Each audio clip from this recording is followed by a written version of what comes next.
The rain lashed against the towering glass facade of Pinnacle Enterprises headquarters in downtown Chicago, a relentless gray veil that seemed to shroud the city in secrecy. The storm had turned the streets into rivers, but inside the sleek, marble-floored lobby, the air was crisp with the scent of polished wealth and unspoken power. At the heart of this pristine space stood Maya Ellis, her tailored black suit untouched by the chaos outside. Her posture was erect, her dark eyes steady as they scanned the reception desk, where a young man in a too-tight blazer lounged with an air of practiced arrogance. His nameplate read Ethan Caldwell, and his smirk was as much a part of his uniform as the ill-fitting jacket. "You need to wait outside," Ethan said, his voice thick with condescension, barely glancing up from his computer screen. "This is a private meeting. Shareholders only." Maya's lips pressed into a thin, controlled line, but her composure didn't waver. In her right hand, she clutched a leather briefcase, its surface gleaming under the harsh fluorescent lights, embossed with subtle gold initials. Emmy Ethan's eyes flicked to it for a moment, then back to her, dismissing her as if she were a minor inconvenience, a speck on the polished surface of his world. Behind him, through the frosted glass doors of the boardroom, a group of suited men laughed loudly, their voices bouncing off the walls like a private club's anthem. One of them, a broad-shouldered man with a slick grin and a gray suit that strained at the seams, glanced at Maya, muttered something to his colleague, and sparked another round of chuckles. The sound was sharp, cutting through the air like a blade. The injustice was palpable, a static charge that hung in the lobby's sterile atmosphere. Maya stood motionless, her calm demeanor a stark contrast to the storm brewing in her eyes. She was a woman who carried herself with the quiet strength of someone who had fought battles in rooms like this before, rooms where she was never expected to belong. Her hair, coiled tightly in an elegant updo, framed a face that bore the weight of years spent proving herself, her intelligence a weapon sheathed in grace. Today, she had chosen her favorite suit, a bespoke design that hugged her frame with understated authority, knowing the war she was walking into. They had no idea who she was, but in 60 seconds, they would regret their assumptions. Ethan leaned back in his chair, his fingers tapping lazily on the desk as he repeated, "Outside. Now." His tone carried the casual cruelty of someone who believed he held all the power. To him, Maya was just another outsider, someone who didn't belong in the pristine halls of Pinnacle Enterprises, a company that prided itself on its exclusivity and old money connections. He was 26, a junior assistant who had landed this job through his uncle's influence, a man whose smirk was honed by years of privilege and a belief that he could read people at a glance. Maya, with her unassuming presence and unflashy confidence, didn't register as a threat. Beyond the glass doors, the boardroom buzzed with the energy of Pinnacle's management team. At its helm was Richard Hargrove, the interim CEO, a man whose booming voice and barrel chest seemed to fill every space he entered. His gray suit, though expensive, was ill-fitting, a metaphor for his leadership, flashy but lacking substance. Richard had been with Pinnacle for 20 years, clawing his way up through loyalty to the old guard rather than innovation or vision. His colleagues, a homogeneous group of middle-aged men in similar suits, nodded along to his every word, their laughter a shield against the company's recent failures, a string of bad deals, plummeting stock prices, and whispers of internal dysfunction. They were a closed circle, a fortress of self-assured power, and Maya, to them, was invisible. The power imbalance was stark, a silent hierarchy that pulsed through the room. Ethan's dismissal, Richard's casual arrogance, they all assumed Maya was insignificant, a nobody who had wandered into their domain by mistake. But the weight of her briefcase, the glint in her eyes, hinted at something they had overlooked, something dangerous, something that would unravel their world in a matter of minutes.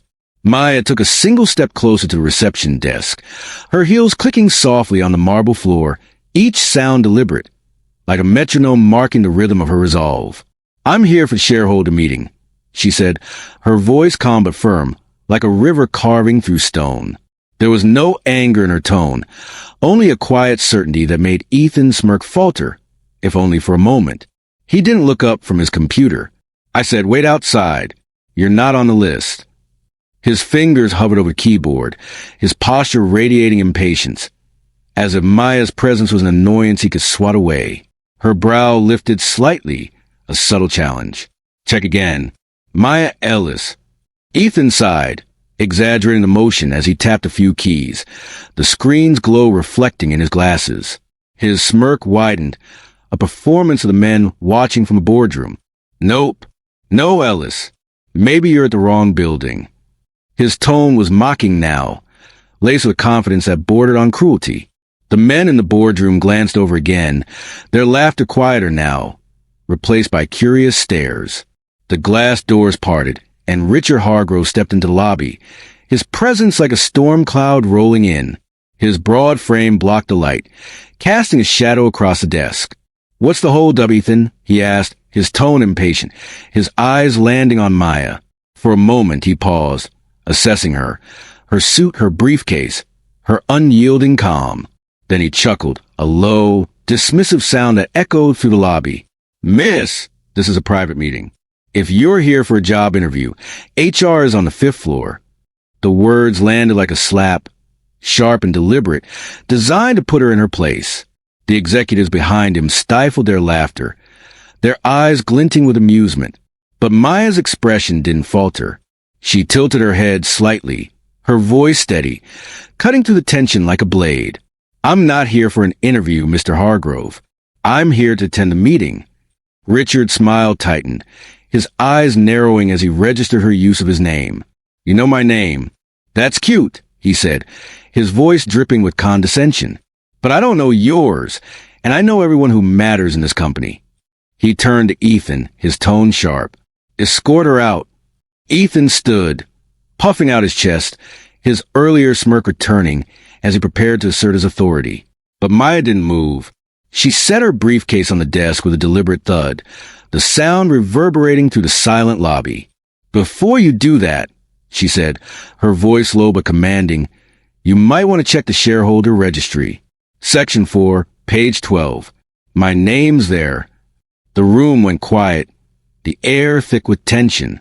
Ethan froze, his hand hovering over the phone, his confidence shaken by the specificity of her request. Richard's grin faltered, just for a second, his eyes flicking to the briefcase, then back to Maya. The executives in the boardroom had stopped talking, their heads craning to catch the conversation.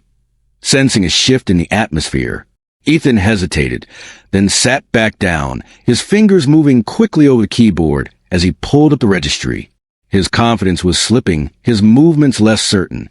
"There's no Maya Ellis here," he muttered, scrolling faster now, his voice betraying a hint of unease. Maya leaned forward slightly, her presence commanding despite her calm demeanor.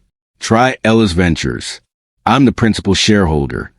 Ethan's eyes widened and he fumbled with the mouse, his earlier bravado crumbling. Richard stepped closer, his arms crossed, his skepticism palpable. "Ellis Ventures? That's a holding company. Nobody's met their rep in person. You're saying that's you?" His tone was mocking, but there was a crack in his bravado, a flicker of doubt in his eyes. Maya's lips curved into the faintest smile, a gesture that was both polite and lethal. "I don't make a habit of repeating myself. Check the registry." Ethan's scrolling stopped abruptly.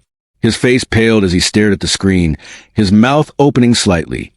Sir," he said, turned to Richard, his voice barely above a whisper.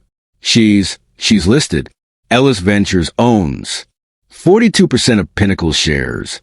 The boardroom doors were still open, and the men inside had gone silent, their earlier amusement replaced by a collective unease. Richard's jaw tightened, but he forced a laugh, the sound hollow. "A clerical error, probably. You're telling me you're the head of a multi-billion-dollar investment firm? In that suit?" His jab was desperate, a final attempt to regain control, but it fell flat in the face of Maya's unshakable calm.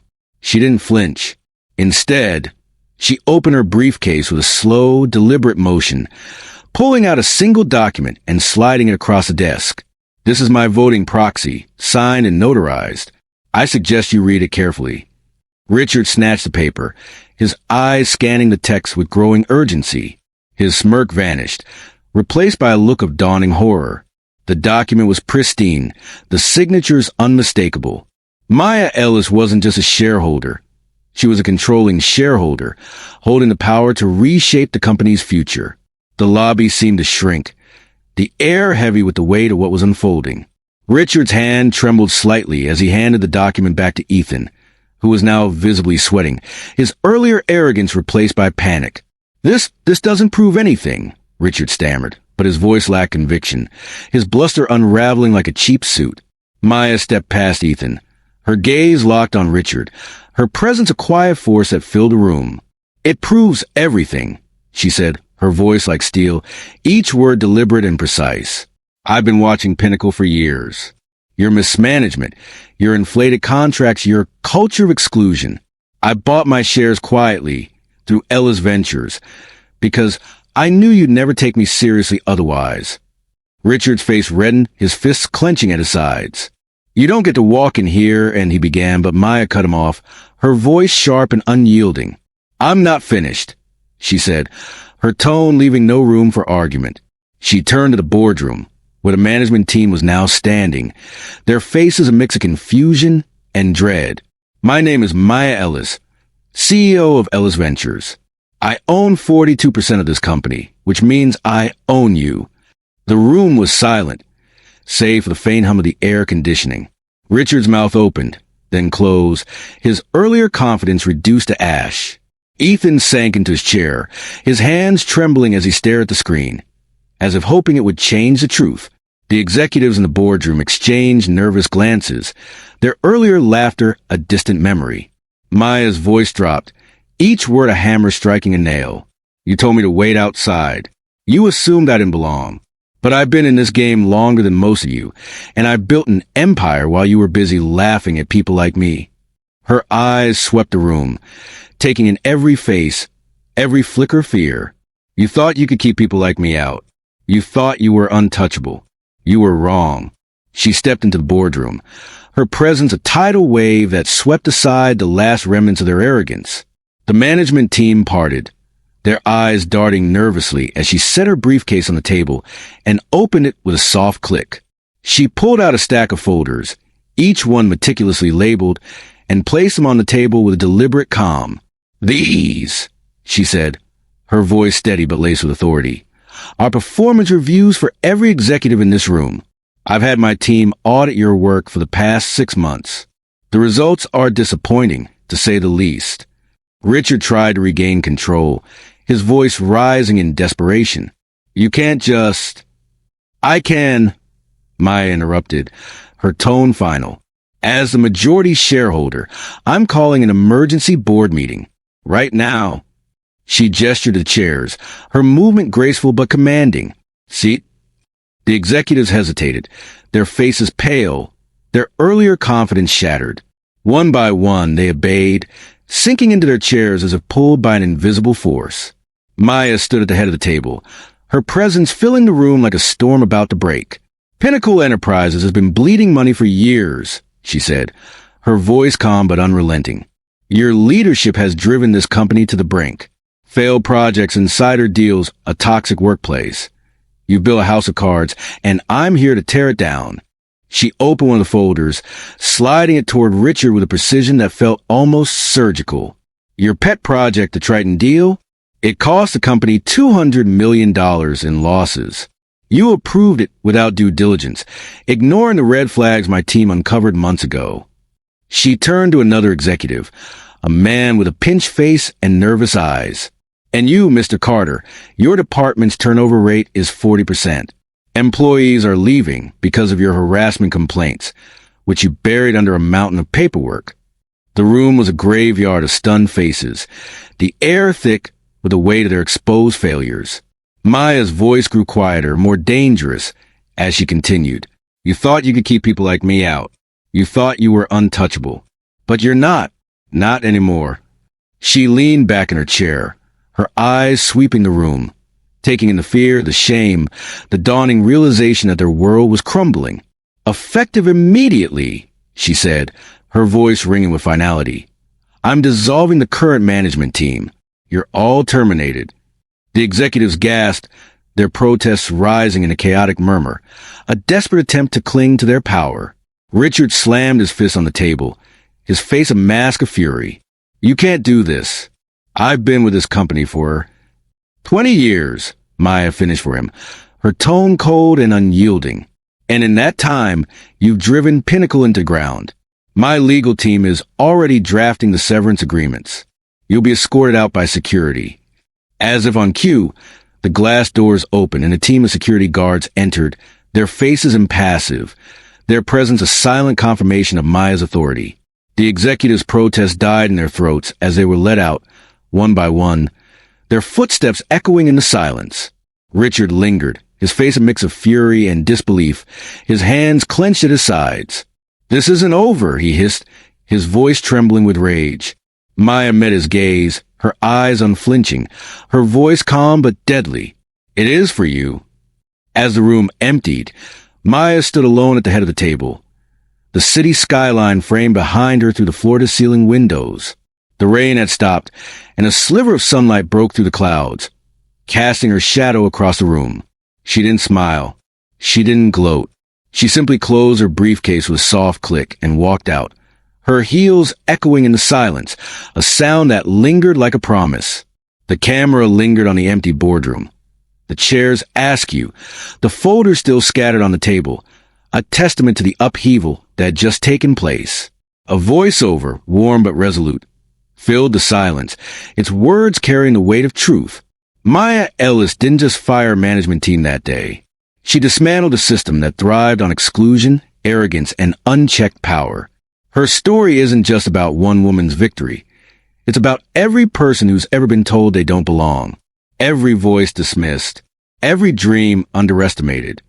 The scene shifted to Maya walking through the lobby, her head high, her steps measured as a new management team waited to meet her, their faces a mix of awe and respect. This wasn't about revenge. The voiceover continued, its tone rich with conviction. It was about justice, about proving that power isn't given. It's taken by those brave enough to claim it. The screen faded to black, the words lingering in the air like a quiet vow. Never underestimate the quiet ones. They're the ones who change the world. The screen brightened, revealing a simple text overlay, its message clear and compelling. If this story moved you, share it with someone who needs to hear it. Subscribe for more stories that matter, stories that remind us what justice looks like. The narrative returned to the moments just after Maya's departure from the boardroom, the camera following her as she stepped into the elevator, the doors closing with a soft ding. Inside, she leaned against the wall for a moment, her eyes closing briefly, the weight of the confrontation settling into her bones. She wasn't just a CEO or a shareholder.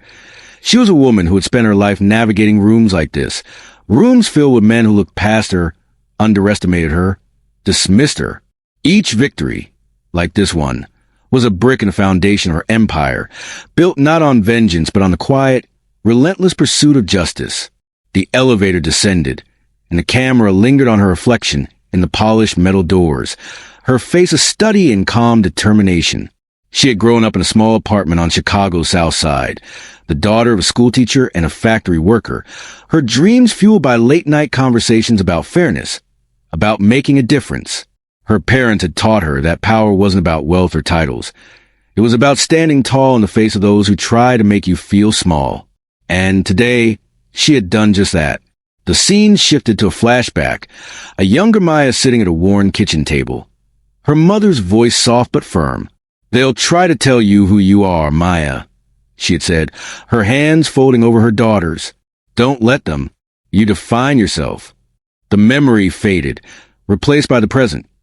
Maya stepping out of the elevator, her briefcase in hand, her steps echoing through the lobby as she moved toward the future she was about to build. Outside, the storm had cleared and the city sparkled under a tentative sun.